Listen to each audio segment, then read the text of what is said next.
Հիմա եկել են մեր հողի մեջ, էլի մեզ են ուտում։ Էլի մեզ են ուտում։ Են որ մի հատ արցախցած ոստիկան կանչեք, իրան դատի ենք տալու։ Իա դու իր պակաս այ քոսոտ, որ ինձ էլ դատի տայր, էլի։ Դե լավ է, էլի։ Իրանք ոչ մեկն էլ չեն գնալու, իրանք տները ծախեցին, կամավոր լքեցին, եկան ինչ գնան։ Իրենք իրենց տները ծախել են, ամեն մեկը $30,000 վերցրել եկել, իրանք երբեք հետ չեն գնալ։ Գեղերից եկել են, ասում են հրապարակում մենք տուն ենք ուզում։ Անմիջապես հրապարակում ենք տուն ուզում։ Նորմալ մարդը մտածում է հազիվ այդ իրաց ասած բռնի տեղահանված մազապուրծ եղած եկել են իրանց տուն լինի ապրեն աշխատեն ապրեն բայց շիրակցիները ոնց դիմացան 40 տարի այդ տականքներ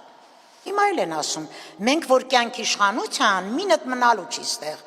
մինդ մնալու չի բոլորիդ քշել ենք ստեղից այ դա են անելու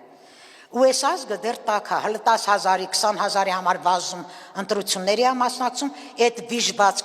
Թուլին այդ լամուկին բերում նստեցնում են ազգային ժողով Քոչարյանի Թուլին մեր երեխեքին ուղակի Ղարաբաղցիները հանձնեցին ով էլ չենթարկվեց հետևից սպանեցին հանձնել են ժամանակին հանձնողները Լևոն Տեր-Պետրոսյանից սկսվել է